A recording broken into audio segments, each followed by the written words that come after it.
Welcome to the Ricky Matthews Show from the Citizens Bank Studio. Hope you're having a great day as we continue to celebrate so many amazing people across this great state of Mississippi who are literally working in the trenches to make this such a great place to live, work, and play. And I've been spending a lot more time talking about coastal Mississippi these days and our future. And I've written 3 columns. I shared the last 2 on previous shows. I'm going to share another one today. We're actually going to start kind of a new feature inside this show that's going to be about efforts to create a coastal Mississippi regional voice, especially around economic development. And I'm going to share the most recent column, but I want to share with you a special new opening that we'll start using that will go with these conversations that we're going to have. So we're going to have, we'll have 3 or 4 conversations a week. I'm going to continue to write about it. And I think, there's some great opportunities for coastal Mississippi as we go forward. But Kyle, if you don't mind, why don't we play that new opening so people can hear it? And then I'll share my most recent column on the other side. Coastal Mississippi, we're the Gulf of America's best-kept secret. Ready to bust loose. Harrison, Hancock, Jackson. Our ports, our passion, our people are set to shine. One team, one shot, one future. Crank it up. Let's unleash it together on SuperTalk Mississippi. So that's the new opening for a new segment that we're going to be doing. And we'll be doing it, like I said, several times a week. And let me read my most recent column.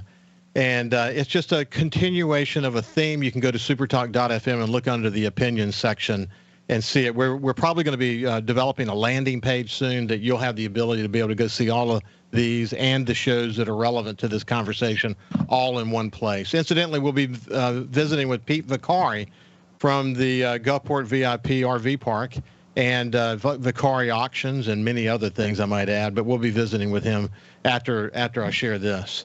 The headline is, our economic teams are strong. Now let's dream bigger together.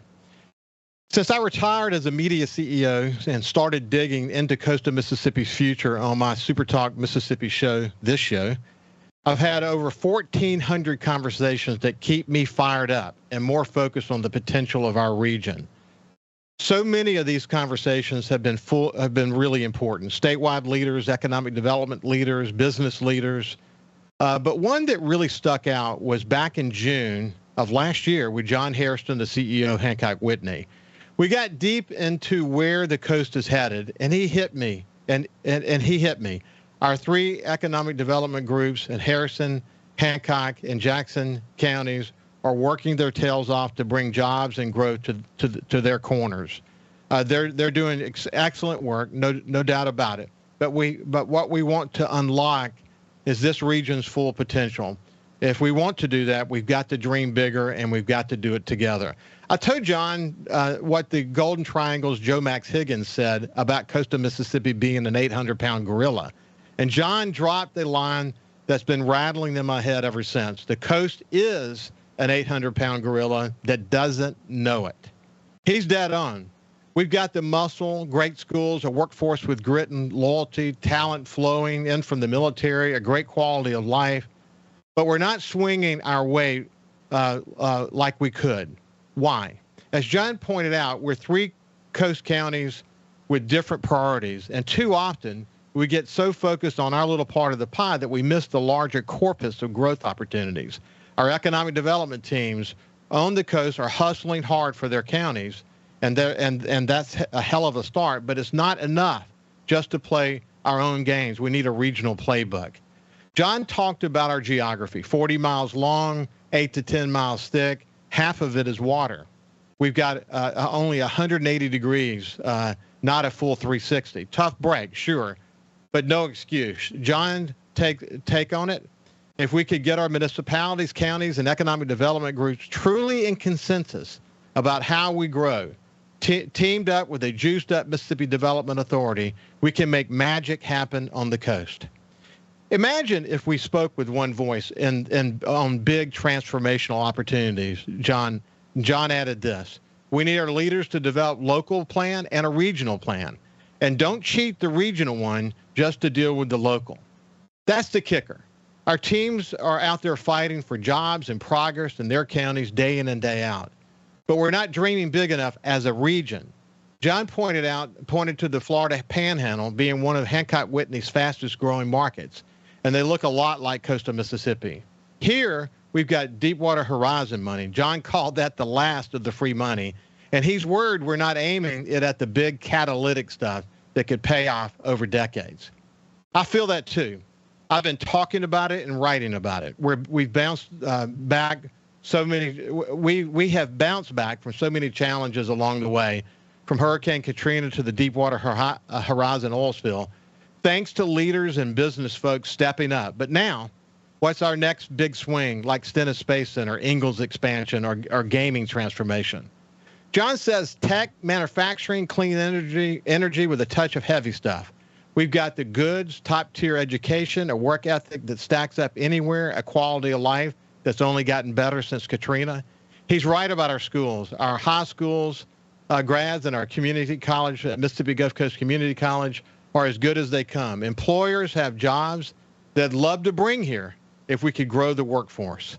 So why aren't we landing billion-dollar deals like Savannah, Georgia, or the Golden Triangle? It's not an economic development group. It's not like our economic development groups were slacking. We're pouring it on they're pouring it on for their counties. It's us tying that hustle into one loud regional roar. Raising the bar doesn't mean starting over. It means taking the excellent work of the three teams that is going on now, scrapping for every dollar and every job, and dreaming bigger together. Maybe it's something like a Coastal Mississippi Development Alliance to pull it all together into one punch. We've got the talent and the fight, just not the view of the pie. John's good faith that it will happen one day, and I believe that it will as well. Let's make it sooner than later. Our competitors are not sleeping. They plan to sleep when they're dead. That's my column, and you'll be seeing a lot more about that as we go forward. So, as I mentioned, I'm thrilled today to have the opportunity to visit with my friend Pete Vicari from Vicari Auctions. You know him from the auctions that take place during Cruising the Coast. And most recently, he and his sons built the the VIP RV park at the corner of Cowan and Highway 90. And he's become a good friend over many years. Pete, how are you doing, my friend? I'm doing good this morning. And man, that intro was on. I'm sitting here listening. Man, I think you need to lead that economic development. You need to be the guy. You got your finger right on it. Well, that's not going to be me. But look, here's the thing. The beauty is that I have a lot of years here, man. And, as a former CEO, I understand the challenges of, helping Governor Barber form the Governor's Commission after Katrina. I had the honor of writing the foreword to his book, telling that great story of leadership. We've done it before. We can do it again. One of the things I'm urging, Pete, and you and I have chatted about this before, is that part of our story is that we're a survivor, okay? But with being a survivor, there's as I said on my show last week, there's scars that come with that, and we earned them. I mean, we went through some tough times. But we got to quit looking at ourselves as a survivor. It's time for us to move away from Hurricane Katrina, the oil spill, and the other challenges, and move more toward what's the next big thing going to be. How do we diversify the coast economy? How do we take advantage of our airports, our ports, and everything else that we've got going for us? This is the time to do it. And we cannot use hurricanes as an excuse anymore. That's kind of my overall message. Well, you're kind of on point. Many years ago, doing Cruising the Coast, I would always come up and down the coast, and I could see that the coast was not really coming back as strong as it should have. And, it's like you said, I'm going to sleep when I'm dead and gone.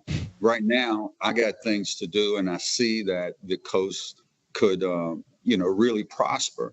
And, a year and a half ago, when we decided we were going to build a Gulfport luxury RV resort, I just felt, by being a developer, and I'm a general contracting developer, I just felt and knew in my heart that this could be very successful.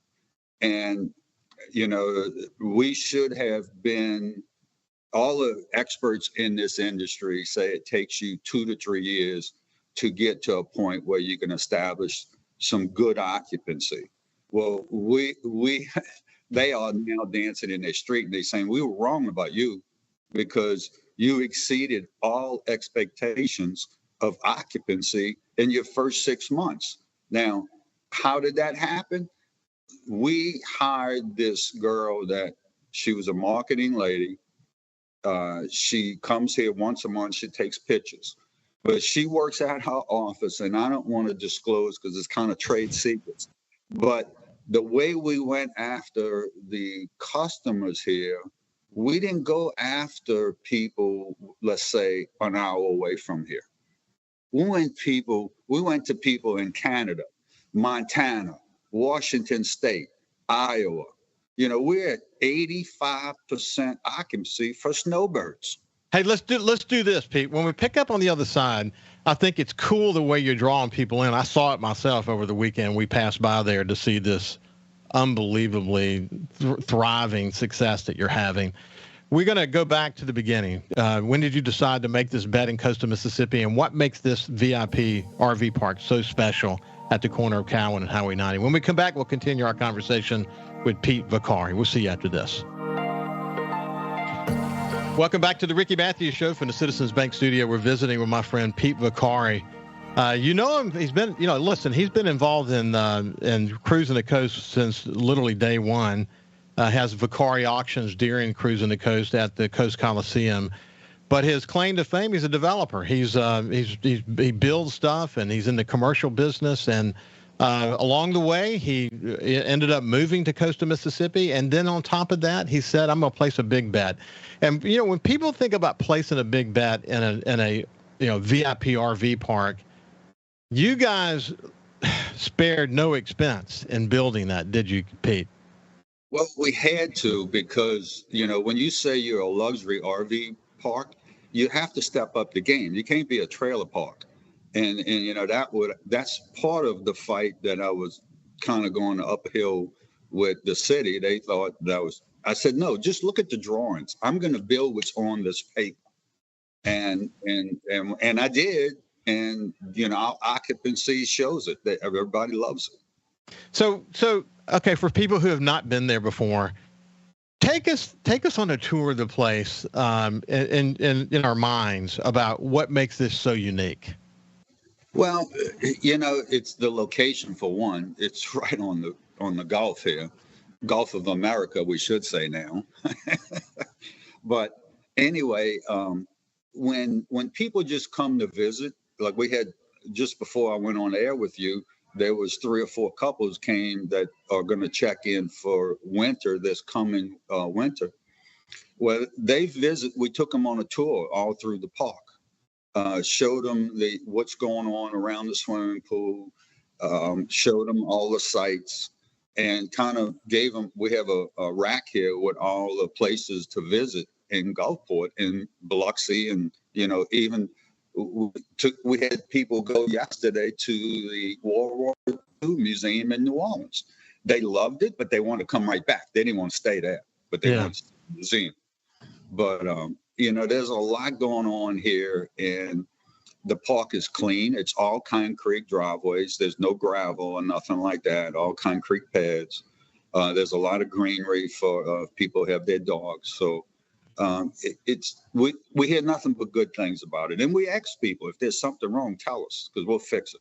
Well, look, it was interesting watching you bring that concrete in.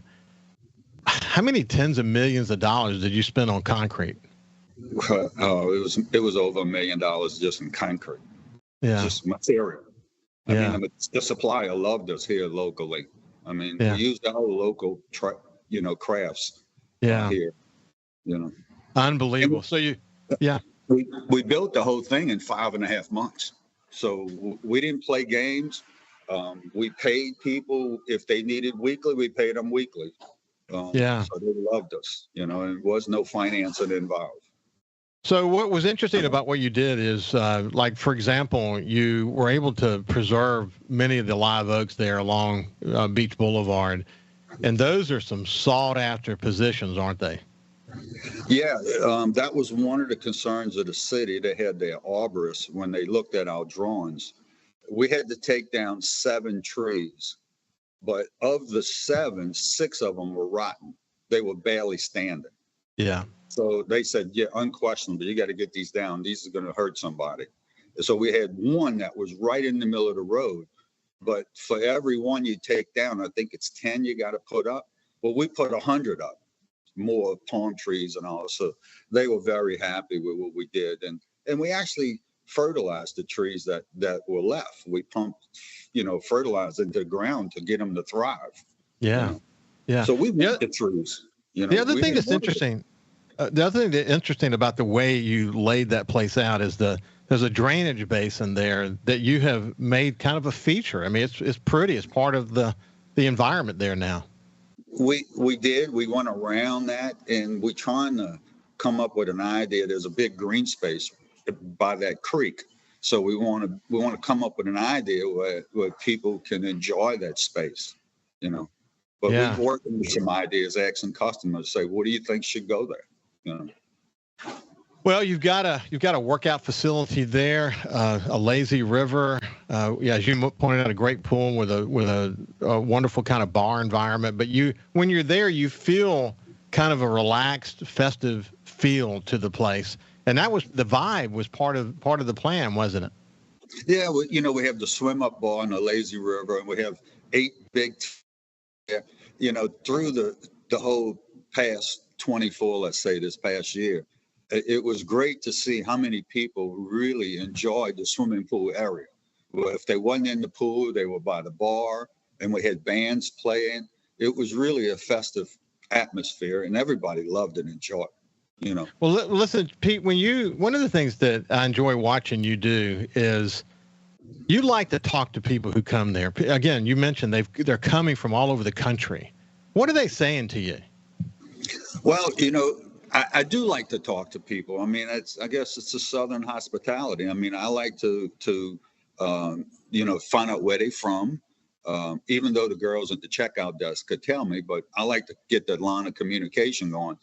And, let's say there's 2 brothers here. They were retired state troopers from Minnesota, and they booked for the snowbirds. And they become good friends of mine. And then, they come up to the office every day looking for me and go eat lunch with them and all. And they're just great guys. And, they booked for next year. They got like 6 people coming with them. So there's going to be 8 total campers that I know of just out of Minnesota for the snowbird season.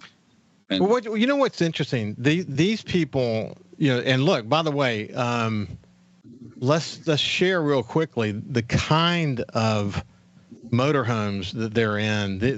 These are people who are heavily invested in this hobby. Oh yeah, we've had $1 million coach out there before, and one $2 million coach.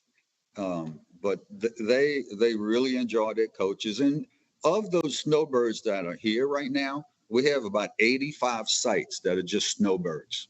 And they're going to be pulling out at the end of the month because the snowbird season ends at the end of March. But a lot of them are full-time travelers. They'll just go now back north into a campground and maybe hit one for 3 months and then hit another one for 3 months. And then they start coming back south to us. Well, they know what to expect. They have very high expectations, don't they? Oh, let me tell you, they love it here. We had a group of people from Washington State, above Oregon, okay, here. They were heading to Florida, and our marketing lady hit them. She knows how to find people that are traveling. She hit them up. They came here and seen this. They canceled Florida reservation, and they stayed here with us this winter. And they booked for next winter. They're not going to Florida. Yeah. So the return business is critical, isn't it? Very much so. The one thing that the coast has here, this 800-pound gorilla you were talking about, it has everything that Florida has. But the one thing that it doesn't have is all the traffic in Florida. The people, they don't want to go to Florida anymore. It's just too crowded. And, and unfortunately, maybe in the next couple of years, when people really see what's going on here, we'll have, just like cruising the coast with all the traffic, it may start happening, for during the snowbird season. But comparatively speaking, you're right. I mean, as you know, my family, we have Ann's family she has a brother and other family members that live down in Florida.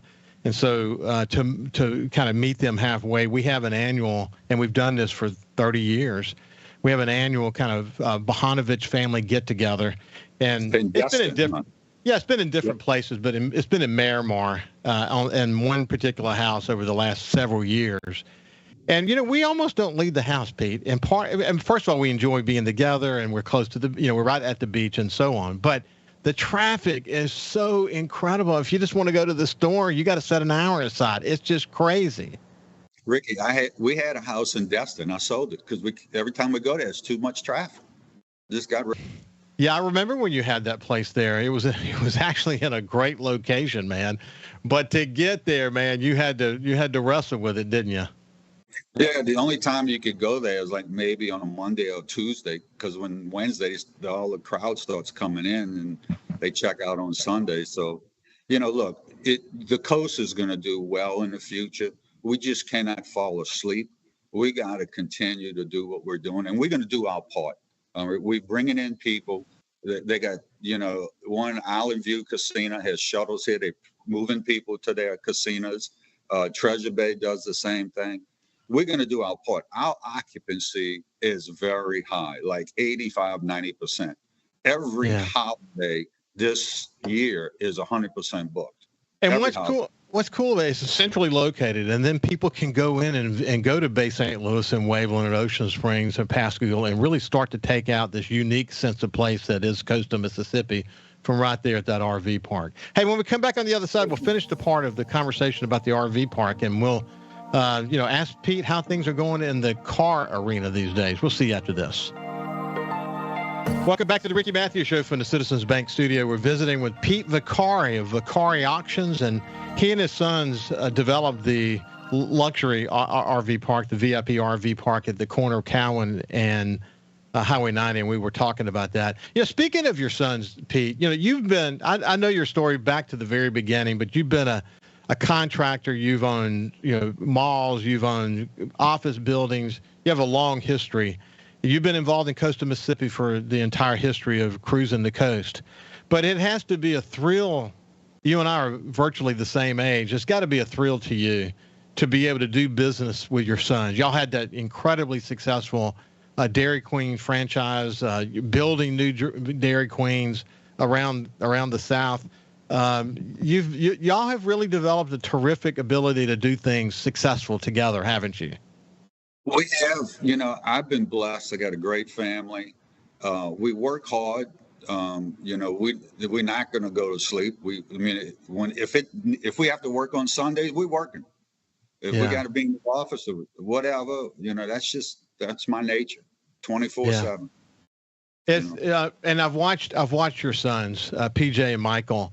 Man, they are so competent. They're gonna. If you decided to retire today, man, this company would be in great hands, wouldn't it? Yes, it would be. But I'm very proud of both of my sons.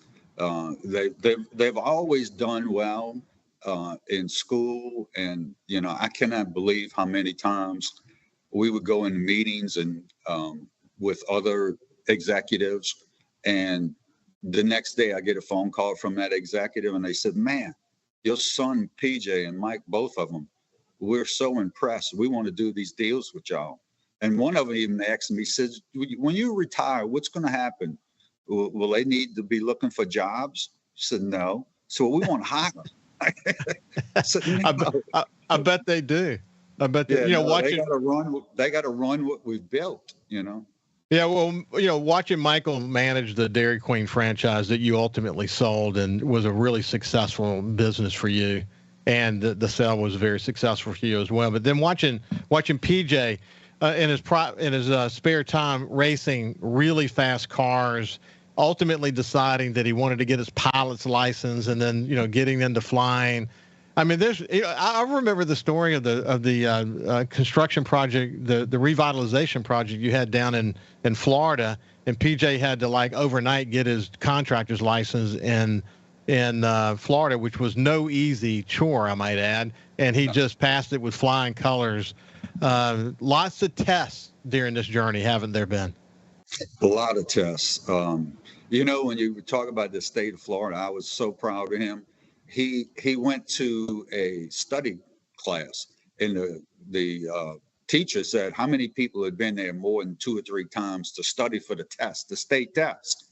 Everybody raised their hand but him. He was the first time. And then when he took the test, they made him leave immediately because he finished it early, because he didn't, when the break that was coming up, the teacher didn't want him to talk to the students that were taking the test. He wanted him off the property. So, well, yeah. I was so proud of him. And so let's shift gears for a second. The Vicari auctions has continued to do extremely well. That, man, what a terrific business that has been for you. Do you see any thought there?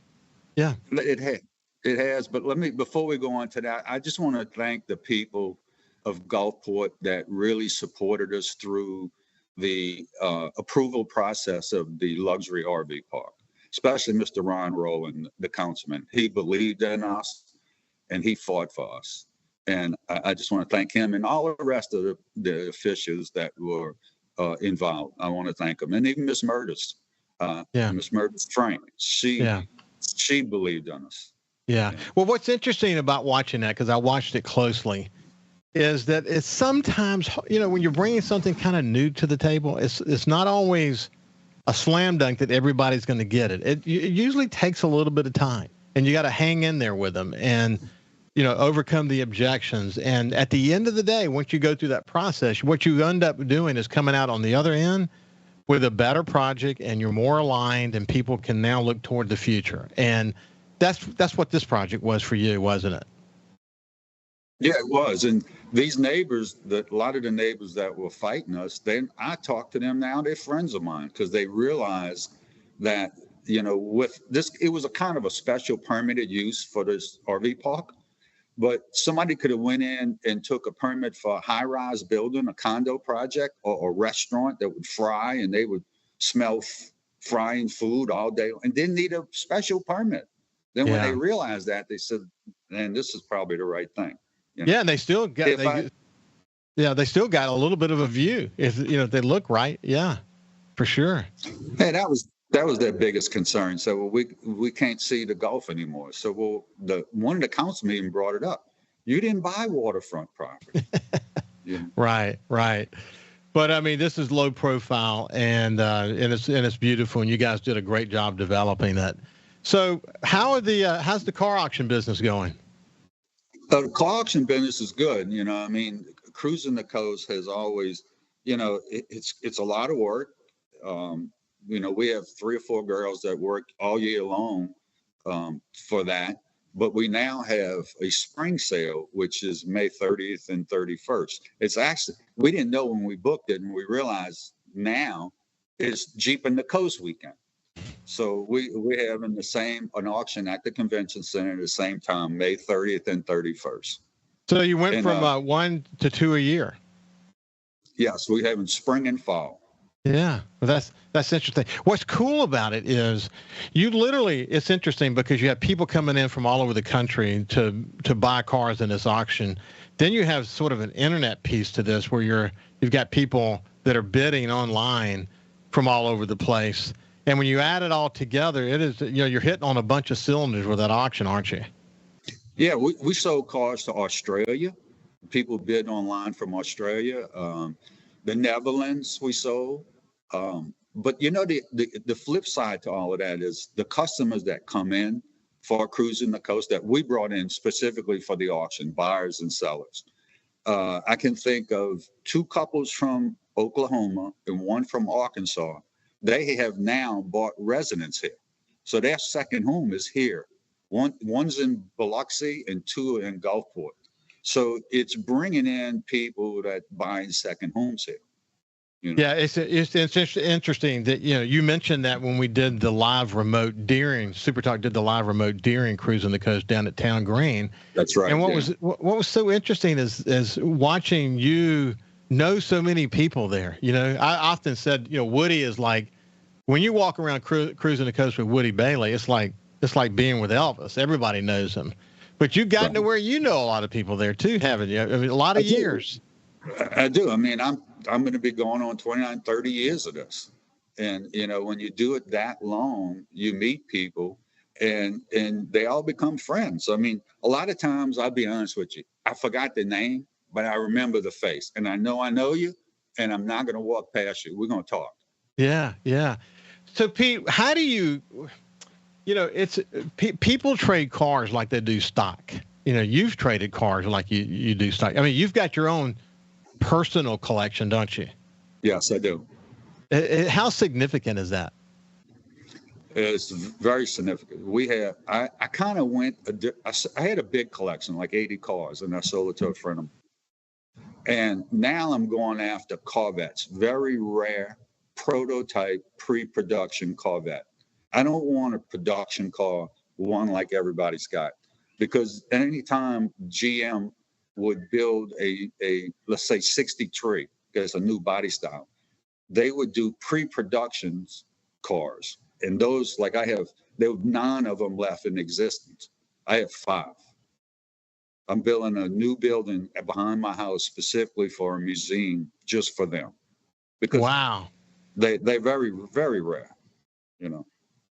Along the way, you made a relationship with a very special man over in Jefferson Parish, who I got to know when I was over in New Orleans. But he's Henry is your brother, isn't he?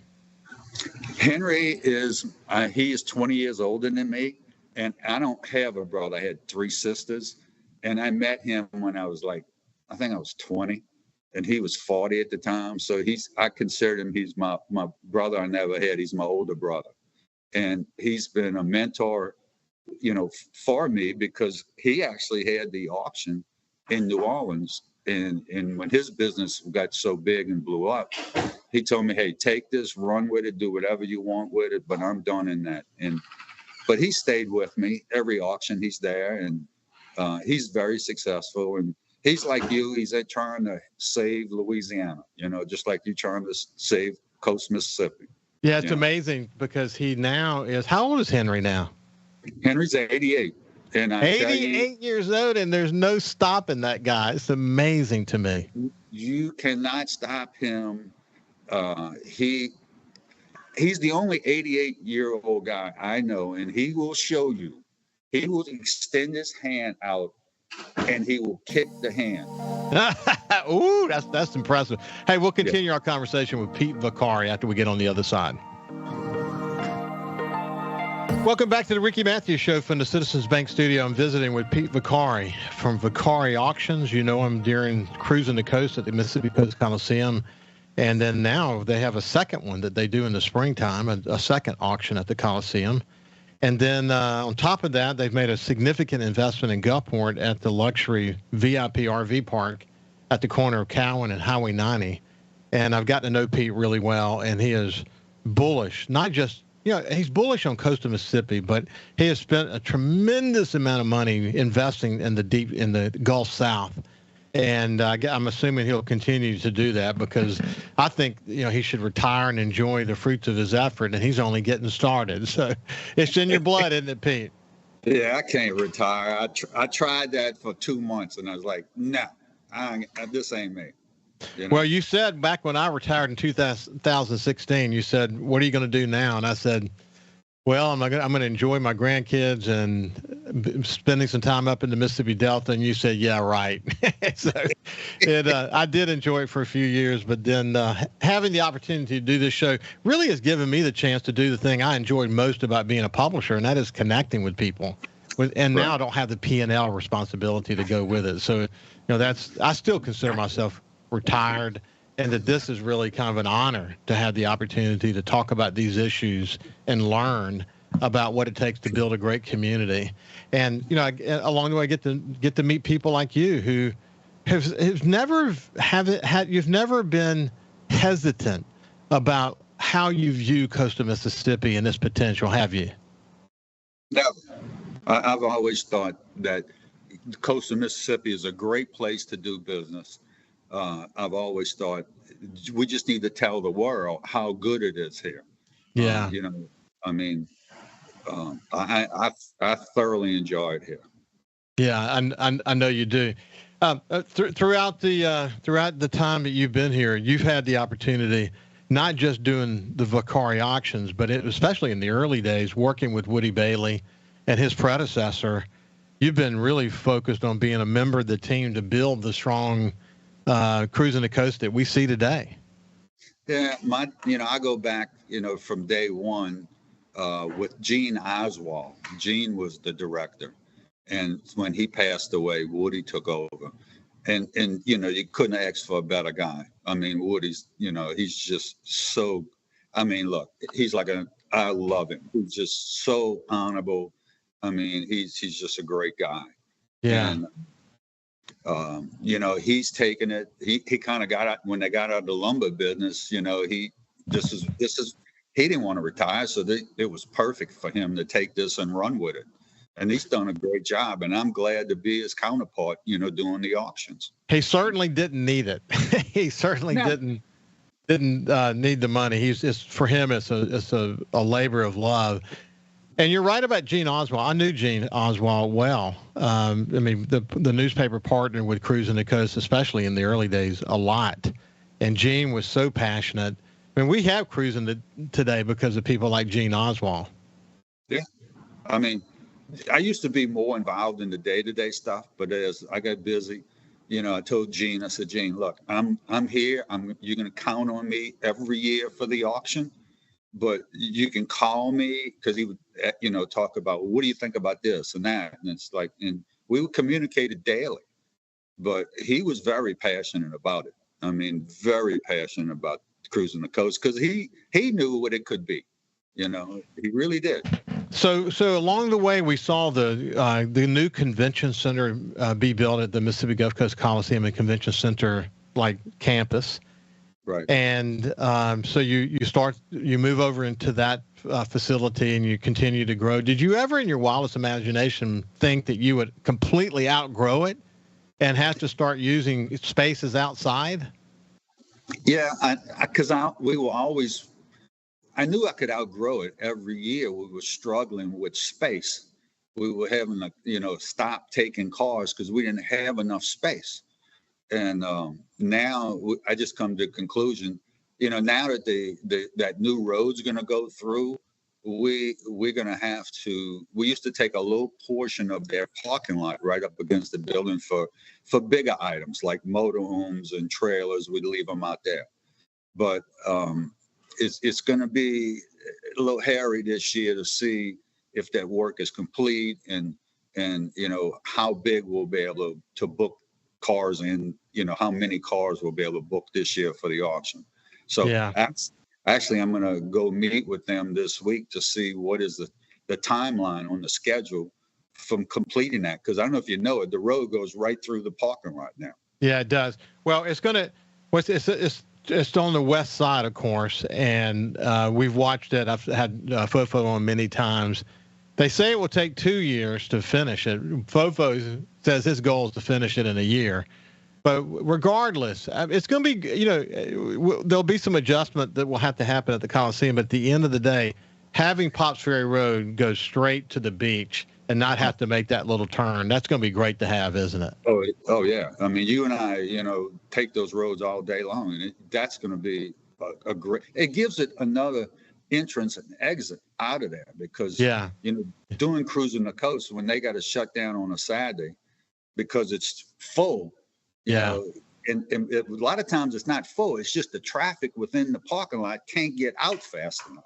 Yeah, no doubt. Listen, Pete Vicari, it's been a pleasure to spend some time with you, my friend. Congratulations on all your success. Thank you. I'm always here for you. I will help you, whatever you want to do to grow South Mississippi. You bet, man. I know you feel that way too. Listen, have a great day, and we will see you tomorrow. Okay.